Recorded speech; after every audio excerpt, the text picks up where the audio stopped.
우리 세대가 젊었을 때를 떠올려 보세요. 오늘도 괜찮다고 말하셨나요? 식당에서 주문한 음식과 다른 게 나왔는데 그냥 드셨나요? 병원에서 궁금한 게 있었는데 의사 선생님 바쁜 것 같아서 그냥 나오셨나요? 마트에서 계산이 잘못됐는데 확인하기 귀찮아서 그냥 나오셨나요? 아니면 말하고 싶었는데 괜히 나이 들어서 그런 걸로 따진다고 할까봐 참으셨나요? 여러분만 그런 게 아닙니다. 우리 세대는 평생 참는 게 미덕이라고 배웠습니다. 밖에 나가서는 더욱 그랬죠. 남한테 민폐 끼치지 말라고, 체면 지키라고, 나서지 말라고. 그렇게 배우고 자랐습니다. 하지만 지금은 어떤가요? 참다 보니 억울한 일도 많고 속상한 일도 많습니다. 나만 손해보는 것 같고 나만 호구가 된 것 같습니다. 오늘 이 시간에는 우리가 왜 밖에서 말을 못하게 됐는지, 그리고 이제는 어떻게 당당하게 말할 수 있는지 함께 이야기해 보려고 합니다. 당신의 목소리도 충분히 소중합니다. 이제는 당당해져도 괜찮습니다. 구체적으로 어떤 일들이 있을까요? 그때는 손님이 왕이 아니었습니다. 오히려 파는 사람이, 일하는 사람이 더 높았죠. 물건을 사러 가도 주세요가 아니라 주십시오 했습니다. 공무원 앞에서는 더 조심스러웠고 의사 선생님 앞에서는 감히 질문도 못했습니다. 그렇게 평생을 살았습니다. 그런데 세상은 변했습니다. 요즘은 손님이 왕이라고 하지만 정작 우리는 그렇게 행동하기가 어렵습니다. 왜 그럴까요? 첫째, 나이가 들수록 나서기가 더 어려워집니다. 젊었을 때는 그래도 할 말은 했는데 나이가 드니까 오히려 더 조심스럽습니다. 괜히 나섰다가 꼰대 소리 들을까봐, 이상한 노인네라고 손가락질 받을까봐 걱정됩니다. 둘째, 체면이 신경 쓰입니다. 나이 먹고 그런 걸로 따지냐, 그 정도 가지고 뭘 그러냐, 이런 소리 들을까봐 참게 됩니다. 체면을 중요하게 여기며 살아온 우리 세대에게 남 앞에서 따지고 드는 건 창피한 일처럼 느껴집니다. 셋째, 요즘 세상 물정을 잘 모른다는 생각이 듭니다. 세상이 너무 빨리 변했습니다. 키오스크로 주문하고 앱으로 결제하고 인터넷으로 예약하고 이런 것들이 익숙하지 않으니 자신감이 떨어집니다. 내가 뭘 잘못 이해한 건 아닐까? 내가 잘못 들은 건 아닐까? 이런 생각에 확신이 서지 않습니다. 넷째, 디지털 격차로 인한 위축감이 있습니다. 젊은 직원이 빠르게 화면을 넘기며 설명하면 따라가기가 힘듭니다. 다시 물어보기도 민망하고 모른다고 하기도 창피합니다. 그래서 그냥 알았다고 하고 나오게 됩니다. 다섯째, 혹시 내가 틀렸을까봐 두렵습니다. 내 기억이 맞나? 내가 제대로 본 게 맞나? 확신이 없습니다. 나이가 들수록 자꾸 의심하게 됩니다. 그래서 확실하지 않으면 아예 말을 꺼내지 않습니다. 이런 이유들로 우리는 밖에서 점점 더 말을 못하게 됩니다. 집에서는 그래도 편하게 이야기하는데 밖에만 나가면 움츠러듭니다. 하지만 이건 우리 잘못이 아닙니다. 시대가 그렇게 만들었고 환경이 그렇게 만들었습니다.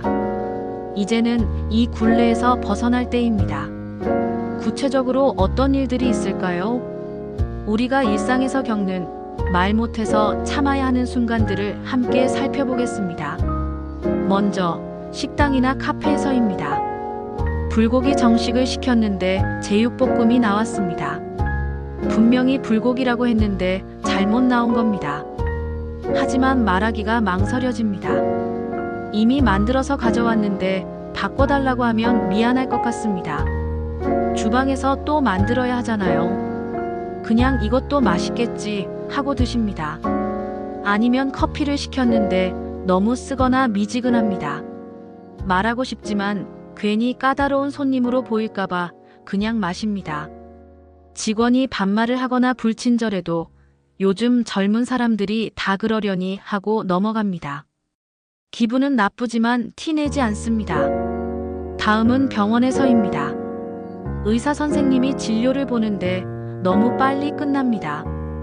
궁금한 게 많은데 물어볼 틈이 없습니다. 선생님은 이미 다음 환자를 기다리고 계신 것 같습니다. 그래서 그냥 나옵니다.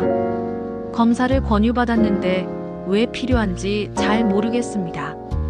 하지만 의사 선생님이 하라니까 해야 하나 봅니다. 비용이 얼마나 드는지, 꼭 필요한 건지 물어보고 싶지만 선생님 기분 상할까봐 못 물어봅니다.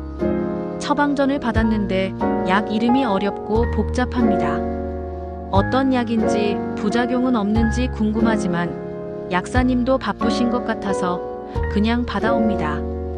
집에 와서 인터넷으로 찾아보려고 해도 검색이 쉽지 않습니다. 관공서나 은행에서도 마찬가지입니다. 서류를 떼러 갔는데 절차가 복잡합니다. 직원이 설명을 하는데 빨리 말해서 잘 못 알아듣습니다. 다시 물어보기가 민망해서 알았다고 합니다. 그리고 집에 와서 보니 서류가 잘못됐습니다.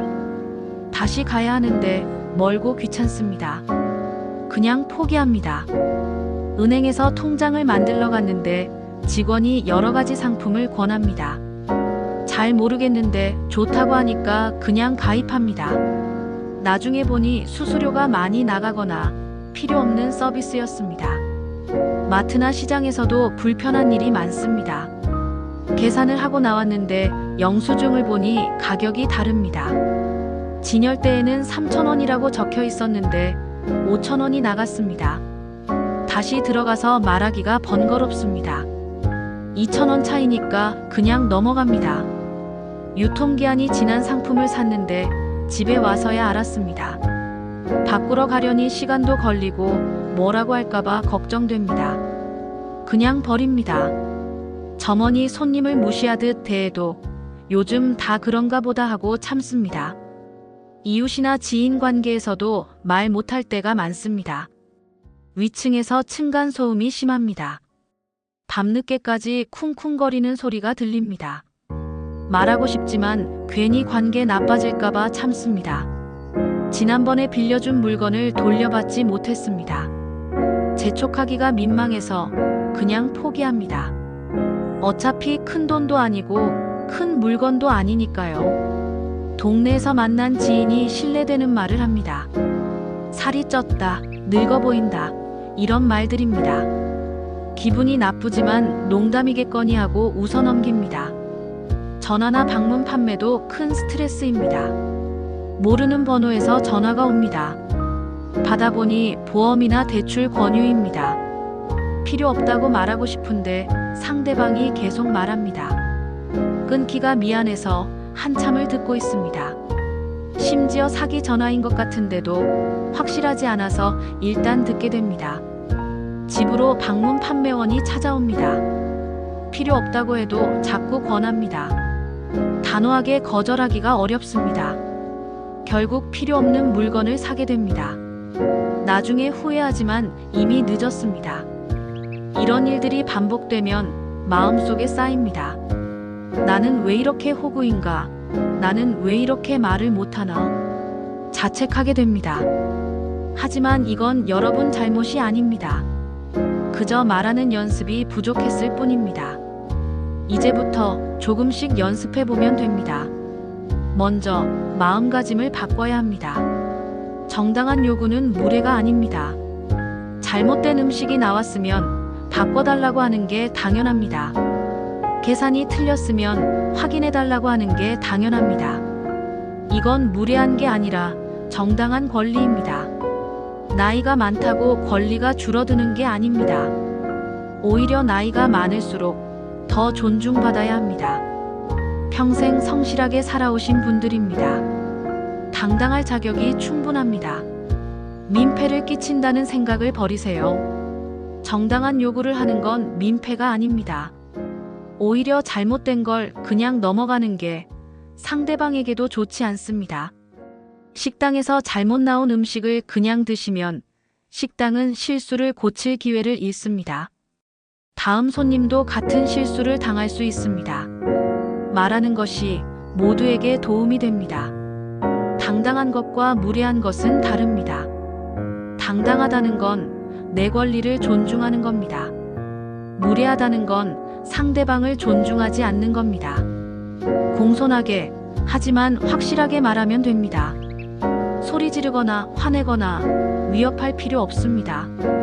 조용히, 차분하게, 그러나 명확하게 말하면 됩니다. 그럼 구체적으로 어떻게 말할까요? 상황별로 연습해 보겠습니다. 식당에서 주문한 것과 다른 음식이 나왔을 때 이렇게 말해 보세요. 죄송한데요. 제가 주문한 건 불고기였는데 이건 제육볶음인 것 같아요. 확인 부탁드립니다. 이렇게 말하면 됩니다. 공손하지만 명확합니다.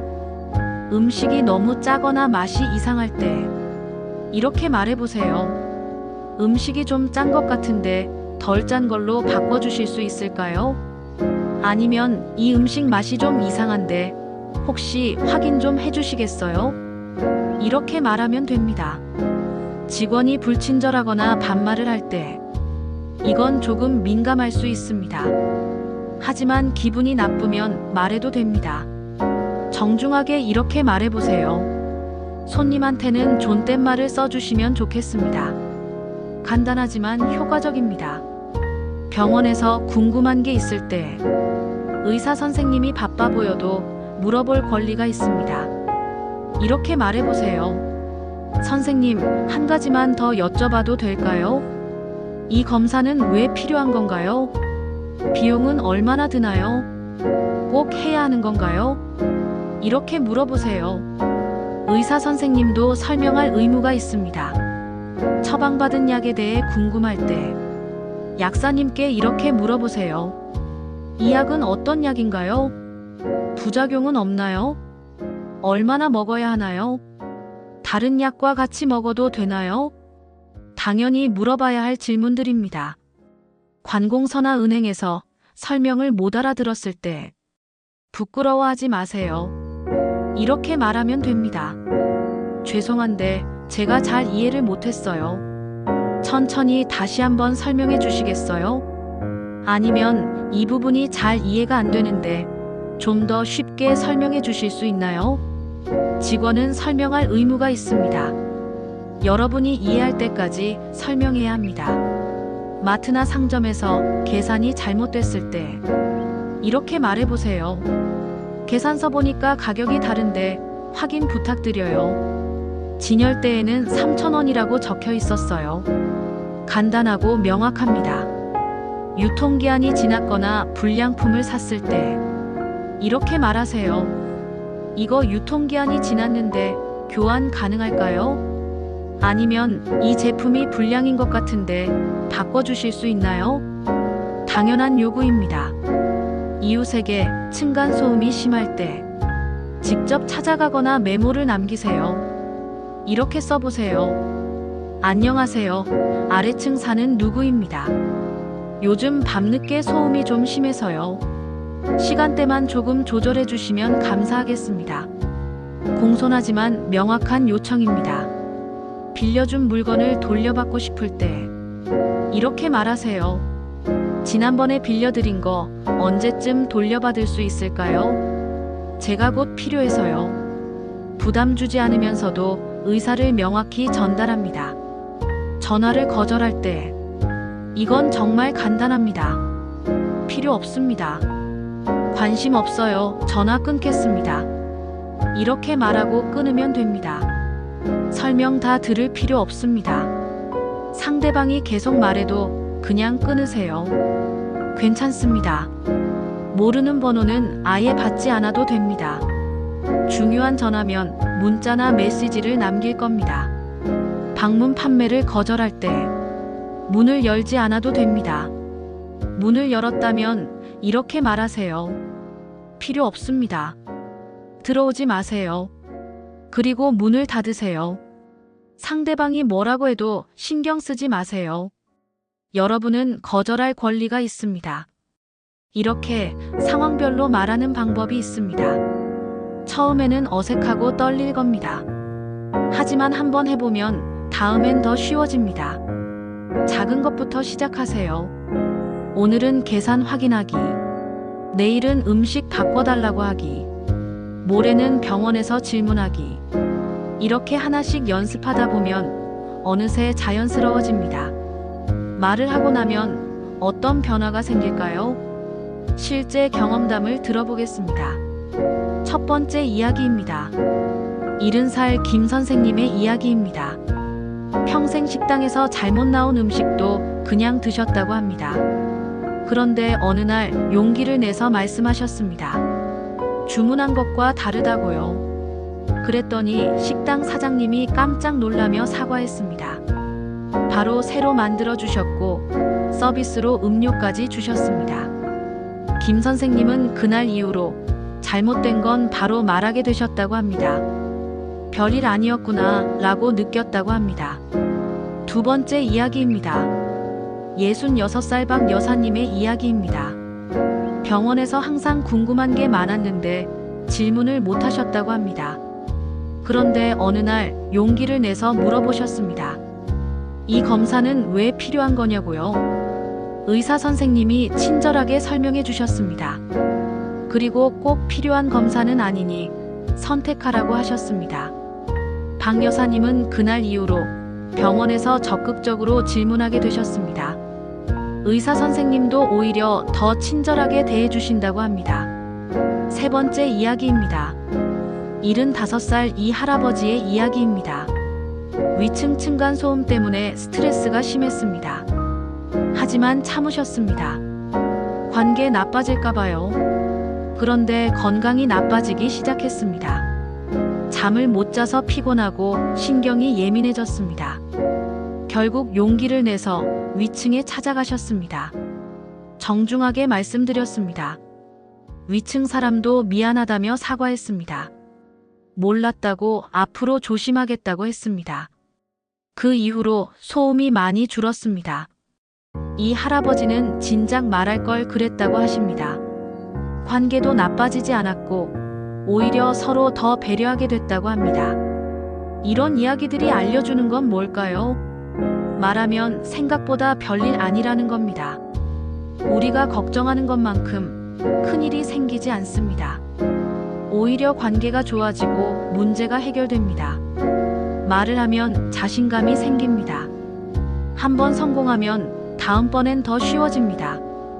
처음에는 떨렸지만 두 번째는 덜 떨립니다. 세 번째는 자연스럽습니다. 이렇게 조금씩 당당해집니다. 말을 하면 나를 존중하게 됩니다. 내 권리를 찾고 내 의견을 말하는 건 나를 존중하는 겁니다. 나를 존중하면 상대방도 나를 존중합니다. 호구로 보이지 않습니다. 말을 하면 억울한 일이 줄어듭니다. 잘못된 계산, 잘못된 음식, 불친절한 대우. 이런 일들을 그냥 넘어가지 않으니까 손해볼 일도 줄어듭니다. 마음도 편해집니다. 말을 하면 스트레스가 줄어듭니다. 참고 참다 보면 속이 상합니다. 화도 나고 우울해집니다. 하지만 말을 하고 나면 시원합니다. 속이 후련합니다. 건강에도 좋습니다. 당당한 노년이 진짜 존중받는 노년입니다. 나이가 많다고 무시당할 이유가 없습니다. 당당하게 말하는 어르신을 사람들은 존중합니다. 반대로 항상 참고 눈치만 보는 어르신은 안타깝게도 가볍게 여겨집니다. 당당하세요. 그게 여러분의 권리입니다. 오늘 이야기 어떠셨나요? 우리가 왜 밖에서 말을 못하게 됐는지 이제 아시겠죠? 시대가 그렇게 만들었고 우리가 그렇게 배웠습니다. 하지만 이제는 달라져도 됩니다. 당당해져도 됩니다. 오늘부터 딱 한 가지만 실천해 보세요. 작은 것부터 시작하세요. 오늘은 계산이 틀렸을 때 확인해 보세요. 내일은 음식이 잘못 나왔을 때 말해 보세요. 모레는 병원에서 궁금한 거 물어보세요. 하나씩 천천히 연습하면 됩니다. 완벽할 필요 없습니다. 떨려도 괜찮습니다. 말을 더듬어도 괜찮습니다. 중요한 건 시도하는 겁니다. 한번 해보는 겁니다. 그럼 다음번엔 더 쉬워집니다. 여러분의 목소리는 소중합니다. 여러분의 의견도 중요합니다. 여러분은 존중받을 자격이 있습니다. 나이가 많다고 권리가 줄어드는 게 아닙니다. 오히려 더 존중받아야 합니다. 평생 성실하게 열심히 살아오셨잖아요. 이제는 당당하게 사세요. 참지 마세요. 말하세요. 오늘 작은 용기 하나면 됩니다. 당신은 할 수 있습니다. 응원합니다. 삶의 한 수였습니다. 감사합니다.